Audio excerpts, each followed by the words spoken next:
Hello guys. तो आप लोग कैसे हैं?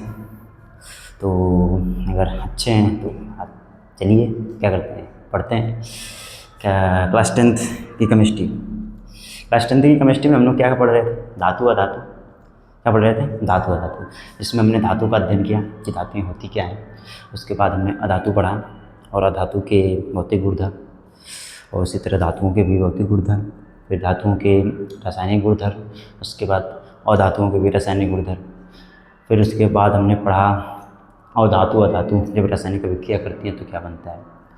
तो अगर यहाँ तक अगर आपने पढ़ लिया है तो फिर इसके आगे आप जो पढ़ने वाले हैं वो क्या है कि विद्युत संयोजक यौगिक की विशेषताएं। जो कल हम पढ़ रहे थे, जो एक यौगिक बन रहा था उसे आयनिक यौगिक नाम दिए थे, उसे विद्युत संयोजक यौगिक कहे थे, उसे विद्युत संयोजक बंध कहे थे, और उसे क्या कहते हैं, आयनिक बंध। और उसके बीच एक बल लग रहा था जिसे कह रहे थे स्थिर वैद्युत बल, और स्थिर वैद्युत बल की वजह से प्लस माइनस क्या हो रहे थे, आपस में बन जा रहे थे, जिससे एक प्रकार का क्या था, मजबूत बना था। तो आइए चलते हैं, क्या करते हैं, पढ़ते हैं क्या, विद्युत संयोजक यौगिक की विशेषताएं।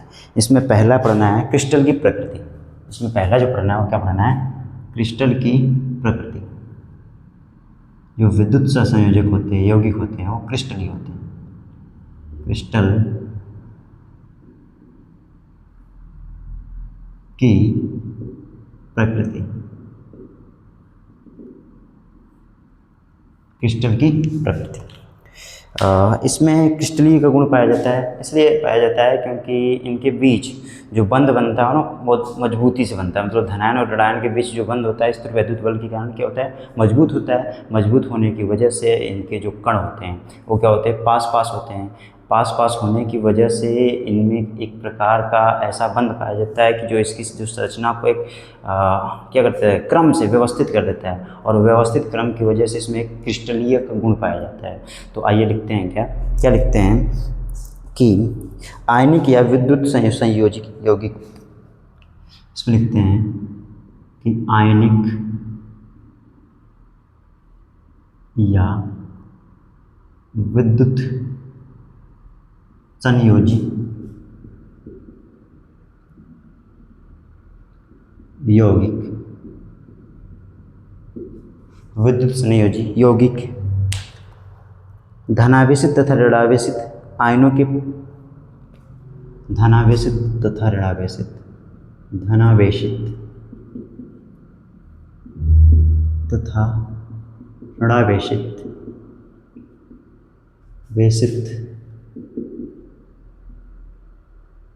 धनावेशित तथा ऋणावेशित आयनों के परस्पर प्रबल स्थिर वैद्युत बलों द्वारा बंधने, ऋणावेशित आयनों के परस्पर प्रबल, आयनों के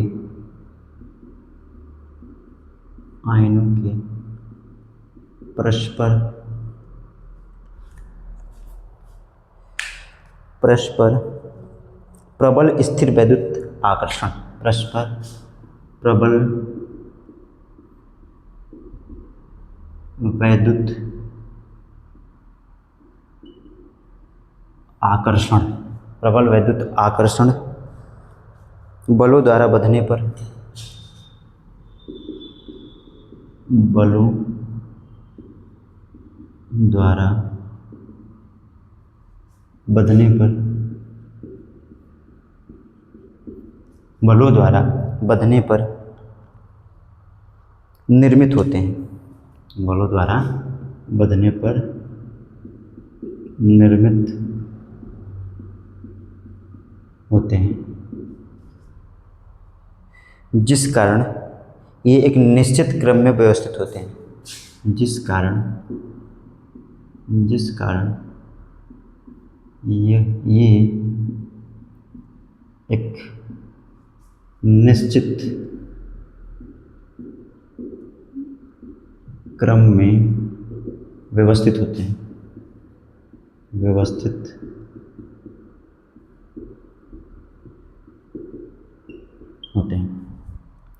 निश्चित क्रम में व्यवस्थित होते हैं। और फलस्वरूप ये ठोस अवस्था, फलस्वरूप फलस्वरूप ये ठोस अवस्था में पाए जाते हैं। फलस्वरूप ये ठोस अवस्था में पाए जाते हैं तथा इनकी प्रकृति क्रिस्टलीय होती है। तथा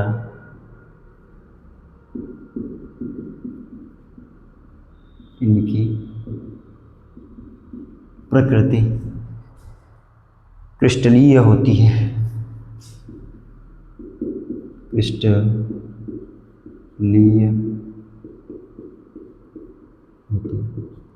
क्या कह रहा है कि आयनिक या विद्युत संयोजी यौगिक धनावेशित तथा ऋणावेशित आयनों के परस्पर प्रबल स्थिर प्रबल वैद्युत आकर्षण बलों द्वारा क्या होते हैं, बंधे होते हैं, बंधने पर एक निर्मित होते हैं और ये एक निश्चित क्रम में व्यवस्थित होते हैं, जिस कारण क्या होता है एक निश्चित क्रम में। जैसे कि ये हमारा सोडियम है, सोडियम में क्या था, पास प्लस था और इसके पास क्या है माइनस, सही है, इसके पास क्या है माइनस। तो इनके बीच क्या होता है कि स्थिर वैद्युत आकर्षण लगता है। इसके बीच क्या होता है स्थिर वैद्युत आकर्षण, और स्थिर वैद्युत आकर्षण के कारण ये जो आपस में आते हैं तो ऐसे बनाते हैं Na+Cl-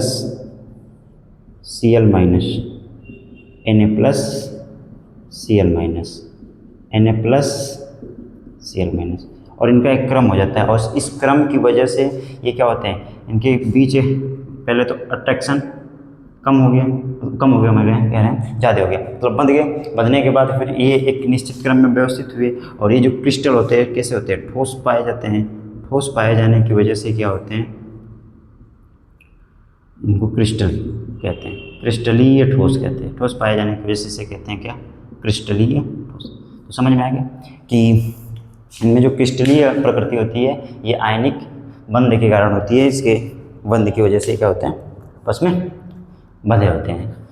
तो पहला समझ में आ गया कि आयनिक प्रकृति का होती है। अब दूसरा इनका होता है क्या, गलनांक व क्वथनांक।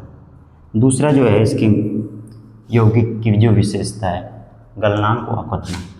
दूसरा क्या है, गलनांक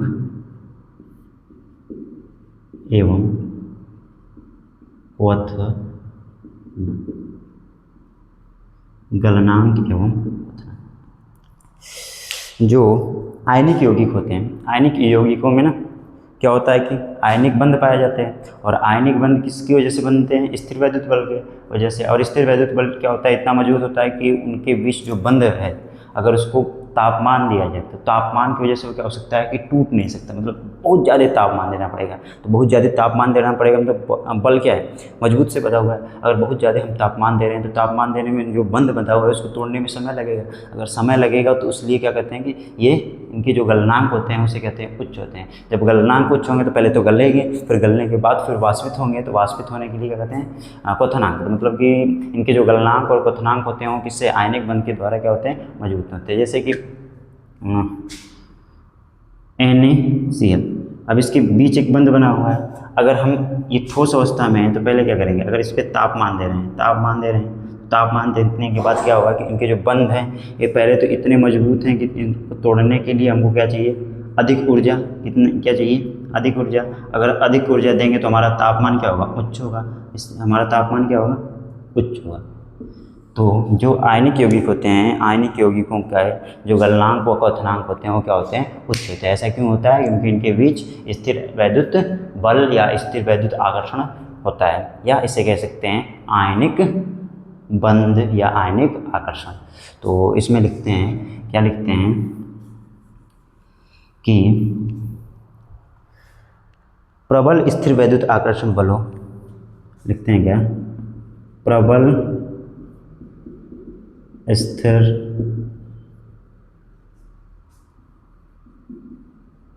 आकर्षण बलों की उपस्थिति में, आकर्षण बलों की उपस्थिति में प्रबल स्थिर आकर्षण बलों की उपस्थिति के कारण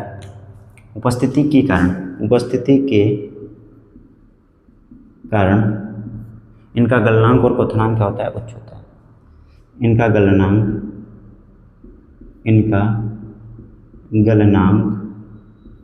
व क्वथनांक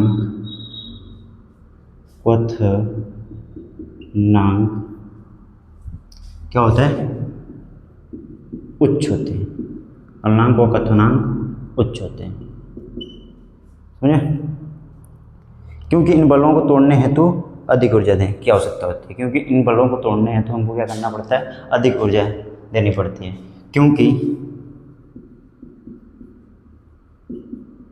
इन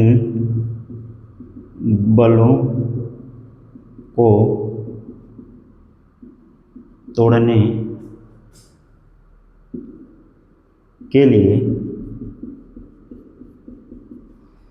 के लिए अधिक ऊर्जा की आवश्यकता होती है। अधिक ऊर्जा की आवश्यकता होती है, समझे?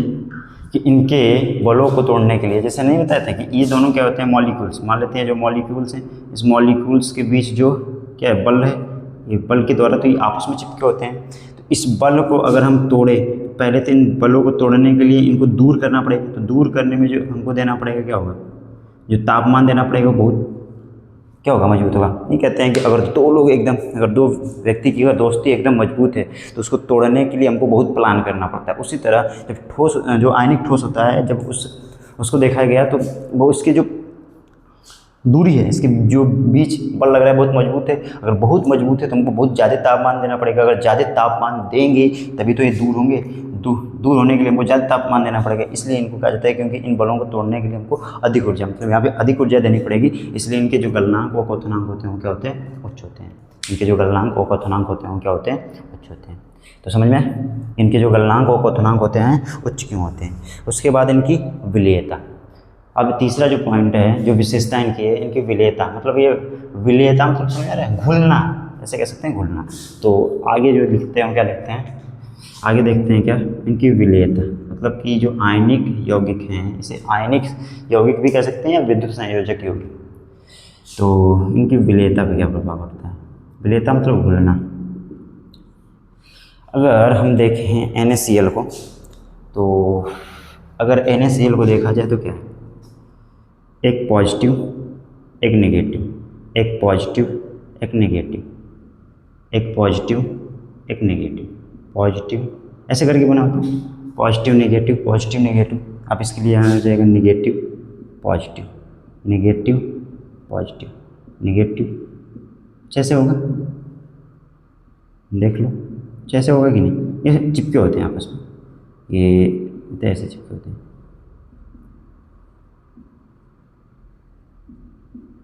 ये आपस में क्या होते हैं? ऐसे चिपके होते हैं।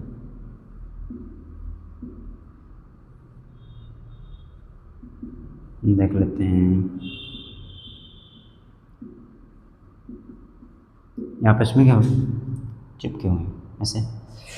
और ये जो है ना, ये हमारा NaCl है। क्या है? NaCl।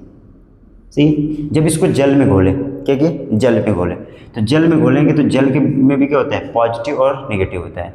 तो जो जल का पॉजिटिव है ना, जैसे ये ऐसे होता है ना, जल मान लेते हैं जल का पॉजिटिव और नेगेटिव है, तो जो नेगेटिव होता है वो किसकी तरफ आता है? पॉजिटिव की तरफ। क्या होता है? अगर इसको देखें तो ऐसे मान लें कि ऐसे, इसको ऐसे कर सकते हैं, जैसे यहाँ पे नेगेटिव पॉजिटिव, ऐसे। यहाँ भी क्या होगा? नेगेटिव उसके पास आएगा, पॉजिटिव। मतलब ये जल में भी तो क्या होता है? जैसे हमारा जल होता है H2O, तो H2O में क्या होता है? H प्लस और OH माइनस। तो ये एक सिरा माइनस की तरह काम करता है, एक सिरा प्लस की तरह काम करता है। तो और इसको कह सकते हैं, यहाँ पे पॉजिटिव यहाँ पे आ जाएगा और नेगेटिव यहाँ पे। सही, इन दोनों के ऐसे जोड़ देते हैं तो एक सिरा हो गया। अगर यहाँ देखें तो पॉजिटिव यहाँ पे आएगा और नेगेटिव यहाँ पे, इन दोनों सिरों को ऐसे जोड़ दो। देखो तो जो जल के मॉलिक्यूल है ना, क्या करते हैं? उनका जो निगेटिव सिरा है वो पॉजिटिव की तरफ आकर्षित होता है, जो पॉजिटिव सिरा है वो निगेटिव की तरफ। मतलब कि ये आपस में क्या करते हैं, अगर यहाँ पे हम देखें Na प्लस को, तो Na प्लस को क्या करते हैं माइनस, चारों तरफ से क्या होते हैं माइनस घेरे होते हैं, और जो प्लस होता है वो दूर भागता है, ऐसे घेरे होते हैं, ऐसे ऐसे क्या करते हैं इसको माइनस घेरे होते हैं। और अगर ऐसे माइनस घेर के रखेंगे तो इनकी क्या होगा, इनको तोड़ने का काम करेंगे, क्योंकि नमक एक ठोस अवस्था था, अब इसको माइनस जा रहा है, माइनस जाकर उसको क्या खींच रहा है, मतलब अपनी तरफ खींच रहा है, प्लस को इधर से माइनस है, ये माइनस प्लस को इधर खींच रहा है, तो मतलब ये दूर दूर भाग रहे हैं। उसी तरह क्लोरीन क्या है हमारा माइनस है, NaCl में क्लोरीन माइनस है, क्लोरीन माइनस की तरफ क्या होंगे पॉजिटिव वाले, क्लोरीन अपनी तरफ खींचेगा, तो यहाँ पे क्या हो जाएगा, यहाँ पे प्लस, यहाँ पे माइनस, और ये देखो तो एक सिरा बन रहा है, ऐसे बनाओ ना कि ये प्लस हो गया प्लस माइनस, ऐसे यहाँ देखो यहाँ भी हो जाएगा प्लस माइनस, ऐसे यहाँ पे हो गया प्लस माइनस, ऐसे। और ये क्या करेंगे, इसको क्लोरीन क्या करेंगे, इन लोगों को पास में खींचेगा, क्लोरीन अपने पास खींच रहा है, NaCl अपने पास खींच रहा है, तो ये दोनों टूट जाएंगे, तो ये जल में क्या होते हैं विलय होते हैं। तो हम कहते हैं ना इनको ध्रुव कहते हैं, ध्रुवी, जिसमें क्या होता है कि एक तरफ क्या हो माइनस हो, एक तरफ प्लस हो, और इसमें कुछ आंशिक रूप से होता है। तो ध्रुवीय जो होते हैं ना, तो ध्रुवीय, और ये भी इसमें भी प्लस माइनस है, तो इस ये भी क्या है ध्रुवीय है, तो कहा जाता है कि ध्रुवीय में विलय होता है, मतलब ध्रुवीय विलायक ऐसे कह सकते हैं, ध्रुवीय विलायक, ध्रुवीय में विलय होते हैं, ऐसे लिखते हैं, ध्रुवीय में विलय होते हैं। ध्रुवीय क्या है, देखो एक तरफ प्लस और एक तरफ माइनस ऐसे कर सकते हैं, इस पर ऐसे आंशिक होता है, आंशिक मतलब हल्का होता है, क्या होता है हल्का प्लस आ जाता है और हल्का माइनस हो जाता है। तो हम देखें तो क्या है कि NaCl को माइनस क्या कर रहे हैं खींच रहे हैं, और Cl माइनस प्लस वाला को खींच रहा है, तो ये जो बंद है तो ये टूट गया, टूटेगा तो क्या होगा घुल जाएगा, तो इसी कहते हैं कि ध्रुवीय में विलय, मतलब कि जो जिसमें ध्रुव हो, दो पोल हो, वो क्या होते हैं उसमें विलय होते हैं। जैसे अगर हम बेंजीन क्या है, बेंजीन हमारा क्या है अध्रुवीय है, क्या है अध्रुवीय, और बेंजीन अध्रुवीय है, और जल हमारा क्या है ध्रुवीय। अगर इसको जब घोला जाता है ना तो ये क्या होता है कि नहीं घुलता है, ये क्या होता है नहीं घुलता है। लेकिन जो जल है वो जल क्या होगा, अगर हम इसमें देखें तो ये जल और NaCl ये दोनों क्या है ध्रुवीय प्रकृति के, ये भी क्या है हमारा ध्रुवीय है, और ये भी क्या है हमारा ध्रुवीय, क्योंकि इसमें प्लस माइनस होता है, पार्शियल प्लस और प्लस माइनस, जैसे यहाँ पे देख रहे हो। और इस बेंजीन में क्या होता है ना, बेंजीन में प्लस माइनस नहीं होता, और जल में क्या होता है प्लस माइनस, तो कहा जाता है जिसमें प्लस माइनस हो तो प्लस माइनस में घुलता है और बेंजीन नहीं घुलता है। तो ये समझ में आया ना कि Na प्लस को माइनस खींच कर रखते हैं, Na मतलब ये जो प्लस है Na प्लस है, इसको माइनस ये OH माइनस अपनी तरफ खींच कर शिफ्ट करता है, इधर ये अपनी तरफ शिफ्ट करता है, तो मतलब ये इसको ऐसे शिफ्ट करेगा तो इसको बंद टूटेगा, और ये जो क्लोरीन के माइनस है इधर से H प्लस के प्लस जाते हैं, तो ये क्लोरीन खींच कर रखता है, इसलिए क्या होता है ये आपस में घुल जाते हैं। तो आओ लिख लेते हैं विलेयता। विलेयता कैसे लिखेंगे,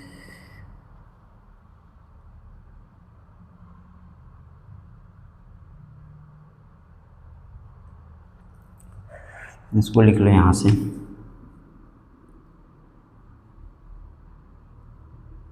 ध्रुवीय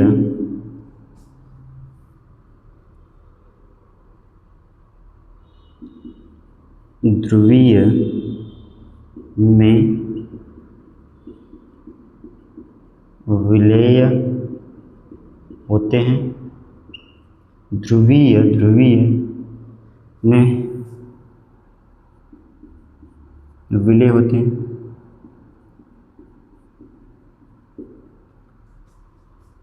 और अध्रुवीय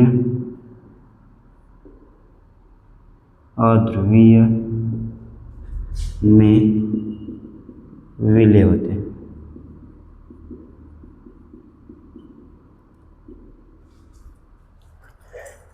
लेकिन ध्रुवीय व अध्रुवीय विलय नहीं होते, विलय नहीं होते हैं। समझ में आ गया कि विलयता क्या होती है? अगर ध्रुवीय ध्रुवीय विलायक है, मतलब विलय और विलायक है तो आपस में क्या हो जाएंगे? भूल जाएंगे। अगर अध्रुवीय हैं तो अध्रुवीय में क्या है, ऐसे नहीं कहा जाता है कि अगर अच्छे लोग होते हैं तो अच्छे लोग के साथ रहना पसंद करते हैं, तो उसी तरह कहा जाता है कि जो ध्रुवीय होते हैं ध्रुवीय में घुलते हैं, मतलब अच्छे लोग के साथ घुलना मिलना पसंद करते हैं, और जो खराब लोग हैं, मतलब घूम रहे हैं, ऐसे कर रहे हैं, जो आवारे हैं, वो सब क्या है, वो आवारों के साथ ही क्या करना चाहेंगे? पसंद करना चाहेंगे। उसी तरह इसमें भी होता है कि जो जैसा होता है वैसे लोगों के साथ रहना चाहता है ना, वही कहा गया है कि ध्रुवीय में विलय होते हैं, मतलब जो जैसा है वैसे लोग में घुलना मिलना चाहता है। और अध्रुवीय वो भी है कि जो क्या है, अध्रुवीय है, वो अध्रुवीय में ही क्या करेगा? घुलेगा। अब एक क्या कहे कि एक की प्रकृति अच्छी है, एक की प्रकृति अच्छी नहीं, तो दोनों आपस में मिल पाएंगे? नहीं मिल पाएंगे। इसीलिए तो जो विलेयता होती है, जो जैसा है वैसे में घुलता है, उसके लिख सकते हैं कि जो जैसा वैसे में घुल सकता है। तो ये लिखे हैं कि ध्रुवीय में विलय होते हैं तथा अध्रुवीय में विलय होते हैं।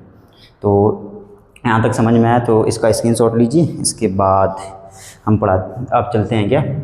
विद्युत चालकता। अब अगली हेडिंग क्या होगी? विद्युत चालकता। अगली चलते हैं क्या? विद्युत चालकता। तो आगे चलते हैं विद्युत चालकता।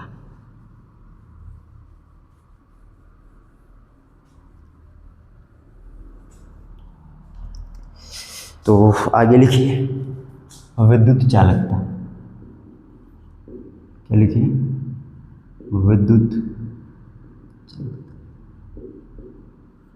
विद्युत चालकता का मतलब है ना कि इसमें अगर करंट मतलब विद्युत धारा प्रवाहित की जाए तो क्या हो कि उसमें विद्युत का चालन करे, उसमें मतलब विद्युत प्रवाहित मतलब एक किनारे से दूसरे किनारे तक, तो जो तार होता है, तार के एक किनारे से दूसरे किनारे तक विद्युत धारा क्या होती है? पहुंच जाती है। उसी तरह अगर जो आयनिक ठोस हैं या विद्युत संयोजक ठोस हैं या यौगिक हैं, अगर उनमें विद्युत धारा प्रवाहित किया जाए, उसमें अगर तार को डाला जाए तो क्या करते हैं? विद्युत का चालन करते हैं या ना करते हैं, उसी को क्या कहते हैं? विद्युत चालकता। तो जो इसमें जो होते हैं ना आयनिक यौगिक या विद्युत संयोजक यौगिक, विद्युत संयोजक यौगिक या आयनिक यौगिक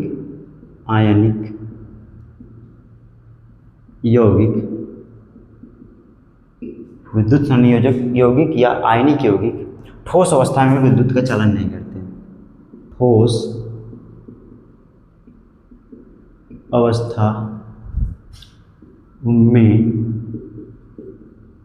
विद्युत का चालन नहीं करते, विद्युत का चालन नहीं करते। ऐसा क्यों?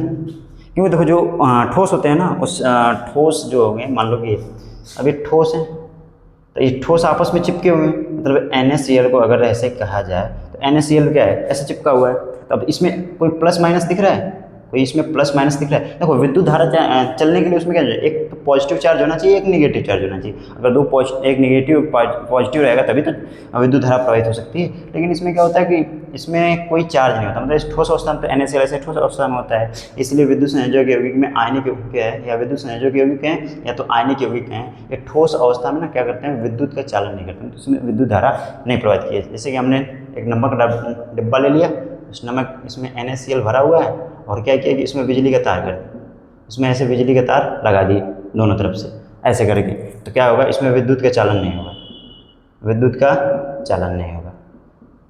क्यों नहीं होगा? क्योंकि इसमें मुक्त इलेक्ट्रॉन नहीं है। मुक्त इलेक्ट्रॉन कहते हैं आयन नहीं है। आयन मतलब प्लस माइनस नहीं है, प्लस माइनस नहीं है तो विद्युत का चालन नहीं होगा।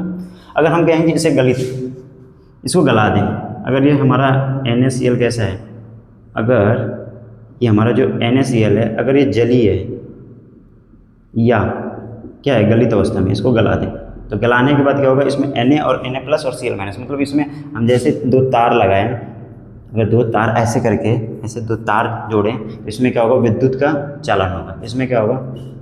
विद्युत का चालन होगा। और विद्युत का चालन क्यों होगा? क्योंकि जैसे हमने गलाया इसको, अब Na पे प्लस आ गया, Cl पे माइनस आ गया। जैसे इसमें जल डाला तो इसमें एक पे प्लस, एक पे क्या हो गया, माइनस, मतलब प्लस माइनस जनरेट हो गया। तो इसमें क्या होते हैं? मुक्त आयन होते हैं। इसमें क्या होते हैं? मुक्त आयन। इसमें नहीं होते, इसमें मुक्त आयन होते हैं। अगर मुक्त आयन है तो क्या होता है? मुक्त आयन की वजह से ये विद्युत का चालन करता है। तो हम लिख सकते हैं कि विद्युत संयोजक यौगिक, विद्युत संयोजक यौगिक या आयनिक यौगिक या आयनिक यौगिक गलित, ऐसे लिखते हैं, गलित एवं जलीय अवस्था में, जलीय अवस्था में क्या करते हैं? विद्युत का चालन करते हैं। विद्युत का चालन करते हैं। विद्युत का चालन करते हैं। जैसे हम क्या किए कि एक गिलास लिए, उस गिलास में हमने जल लिया और जल में क्या किया? नमक घोल दी। अब जल में जब नमक घोलेंगे तो उसमें Na प्लस और Cl माइनस हो जाएगा, ये ना, ये इसमें क्या हो जाएगा? जल घोलें तो क्या हो जाएगा कि Na प्लस और Cl माइनस, और जो जल है H प्लस और OH माइनस में टूट जाएगा। अब टूट गया तो इसमें मुक्त आयन होंगे, फ्री आयंस हो गए, तो क्या होंगे? ये विद्युत का चालन करेंगे। लेकिन अगर इस ठोस वाले में देखें तो ये NaCl एक ठोस कण है, कण के रूप में देखो NaCl, इसमें कहीं प्लस माइनस दिख रहा है? जब प्लस माइनस दिख ही नहीं रहा है तो कहाँ से विद्युत का चालन करते हैं? तो ये जो ठोस अवस्था में पाए जाते हैं ना, विद्युत का चालन नहीं, लेकिन गलाने पर क्या होता है? Na प्लस और क्या होता है? H प्लस OH माइनस हो जाता है। इसकी वजह से विद्युत का चालन करते हैं। तो समझ में आया कि विद्युत चालकता क्या होती है कि वो क्या करे? विद्युत का चालन कर सकते हैं। ऐसा इसलिए पाया जाता है। अब ये विद्युत का चालन क्यों करते हैं? तो इसमें लिख लेना क्योंकि, लिख लेना क्योंकि इसमें मुक्त आयन होते हैं, क्योंकि इसमें मुक्त आयन होते हैं, क्योंकि इसमें मुक्त आयन पाए जाते हैं, इसलिए क्या कहते हैं? इसका चालन करते हैं। ये क्यों नहीं करते हैं? क्योंकि इसमें मुक्त आयन नहीं होते, इसमें मुक्त आयन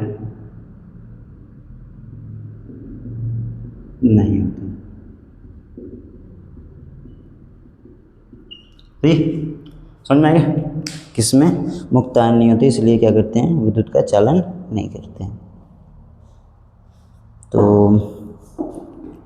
यहाँ तक समझ में आया? तो आज की जो क्लास थी वो क्या थी? विद्युत संयोजक यौगिक की विशेषताएं। अगर समझ में आया तो लाइक कर दीजिए, उसके बाद शेयर भी कर दीजिएगा। तो आप बताइए आपकी पढ़ाई कैसी चल रही है? थोड़ा क्या करते हैं, कमेंट में बताया भी करिए कि अच्छा लग रहा है। अगर अच्छा लग रहा है तो क्या करें कि और इसमें क्या कर सकते हैं? सुधार कर सकते हैं। और जितना ज़्यादा शेयर करेंगे उतने बच्चों तक पहुँचेगा और उतने लोगों का क्या होगा? कल्याण होगा। तो आज के लिए यहीं तक। धन्यवाद। स्वस्थ रहिए, मस्त रहिए और पढ़ते रहिए।